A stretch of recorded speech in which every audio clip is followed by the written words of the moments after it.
West of the Rockies, you're on the air with Richard C. Hoagland and Art Bell. Hi. Hello. Hello. Richard, are you there? I'm here. Okay, you're gonna like this. I stumbled upon the newspaper account a couple of days ago, astronomical in nature, and what it is that the Russians have launched a spacecraft which is going to deploy next month an object in space, and the experiment was derided by our astronomers, and specifically what it is, it's about a 100-meter aluminized mylar mirror. Oh, this is the mirror reflector. Yeah, Okay, it's up there. It's up there So now. now- It's already been launched. Oh, exactly. So now what's interesting about this, that's supposed to pass in a quasi-polar orbit around early next month and it will be visible in the United States on a path from the northeast to the southwest, and it will go over the Pacific somewhere south of LA early next month. So now what it occurred to me is that if we would want, if indeed there is something there approaching Earth, if indeed it is, let's assume for a moment that there is, and if it's coming at, as you say, about 2% C, what if it's coming on a light sail, which right now, to decelerate, will be turned around Earth, around the sun, that is. So if it's coming on a light sail, it will be very, very much visible because it will reflect the sunlight. The problem is that it's moving too fast, this close to the sun, to be stopped by the faint pressure of solar radiation. That's an excellent idea, but the numbers don't work out, even ballparking it off the top of my head.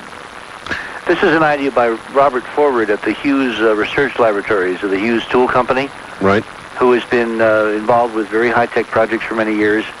He has modeled some pretty neat ways of going to the stars using lasers and sunlight and reflectors and solar sails and all that. But they require, you know, thousands of astronomical units to get up to speed, and this thing is too close to slow down with that technology. Okay, good answer, I guess. First-time caller line, you're on the air with Richard C. Hoagland and Art Bell. Good morning. Hello. Hello.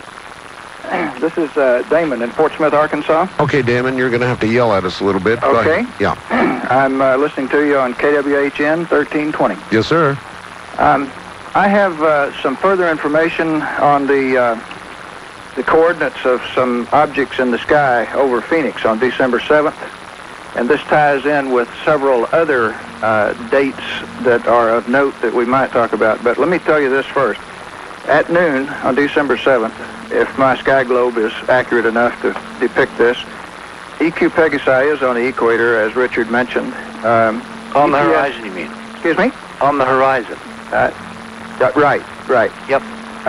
EPS Cygnus is at 39.2. Oh, and by the way, let me mention that the shafts in the pyramid, the Great Pyramid, are at angles 45, 32 degrees, 28 minutes, 39.5 degrees, 39 degrees, 26 degrees, 26.3. Now let's look for those numbers. EPS Cygnus is at 39.2 altitude. The star on the bottom of Cygnus, Albareo, 19 hours, 30 minutes, right ascension. Vega, 39 degrees, 20 minutes, declination.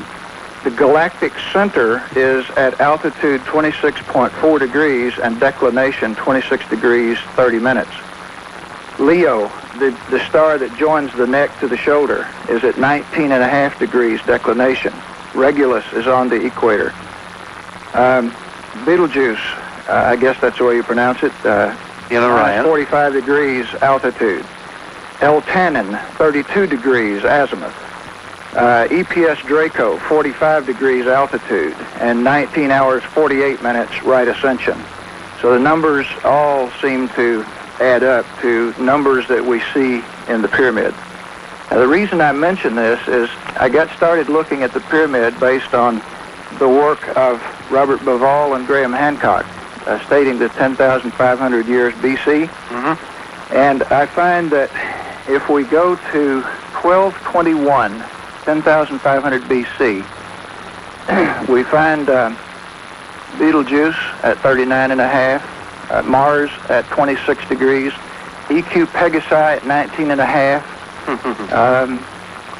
the 39 degrees is the galactic equator. The galactic center is at 19.5 degrees declination. The Milky Way is perpendicular to the equator. All of this is going a little over my head. What he's saying, Art, is there is a pattern. Yes. And the pattern is fulfilled if you stand north of Phoenix on this noon on December 7th. All right, we'll be right back. Hold on, everybody.